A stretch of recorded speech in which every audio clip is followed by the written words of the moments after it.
Ulaonai mwenekivila wa budget na mbunge wa Kiaru Ndindi Nyoro ni wakani ya President Ruto na maminista make Evo wa Kinando John Badi na makisomo Julius Migosi Ogamba yulwa madhao mo madhuku makwenda kuvya yetheka kisomo cha mana kila chambiwe ni President Mototia Mwai Kibaki mwaka wa ngilili na ili ni ombanoni wa amuika kimanisoni cha Catholic na wasakana ilo vya siya kisomo tasia leluki itue na kutoa wa milati ningi. Mbunge wa Embakasi East Babu Owino aikani amuika yulua sikalo na President State House Lina Mosangi na ilivote.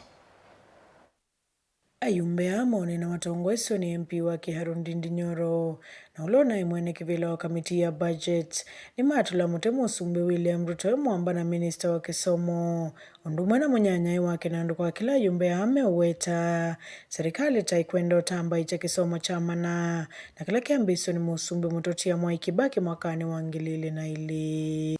We are not going to allow anyone to play around with the issue of free basic education.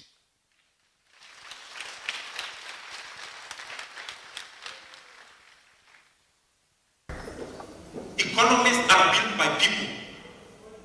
The work of education is to add value to people, to the labor force, economically speaking, while the healthcare services labor force.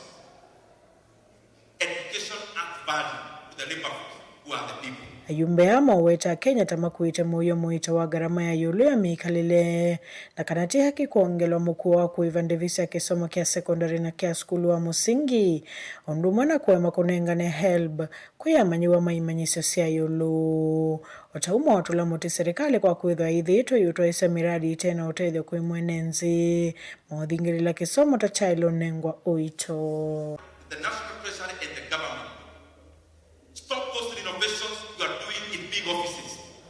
Direct that money into the education of the Kenyan children. Stop those monies hidden under areas I know, having been the chairman of budget. Stop those ostentatious expenditure. Direct money to where the Kenyans are. And the Kenyans, every family is represented in a learning institution. Na nataka niseme hatuombi mambo ya free basic education. We are not begging from anyone. We are demanding that it must continue. It is also abhorrent.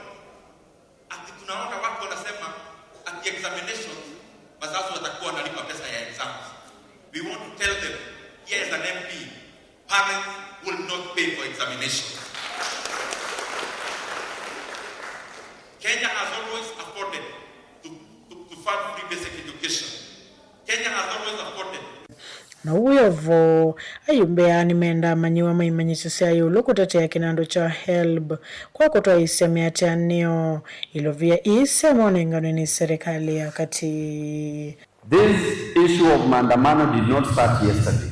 It started way back and it is enshrined in the constitution in Article 37. It means that the drafters of that constitution breathed some life into that article.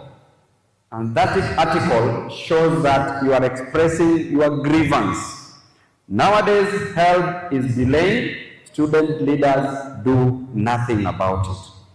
Your constituents who bestowed all their trust in you sometimes get disappointed because you don't take care of their interest. You don't represent their interest.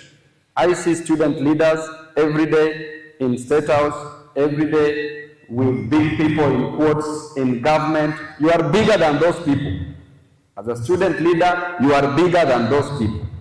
The moment you know that, then your dream will always continue growing. The only reason why I succeeded at the helm of student leadership is because I did not decide to work for the government nor the administration. Public funded students. Serikali, mwacha hiyo mambo mengi mnafanya renovating a house every after 3 months, depending pesa ya components. And you stop telling us there is no money for help. If you don't have money for help, my friends, You know what is awaiting you. Goripoti ya Mlingo wa Movo Nelina Mosangi.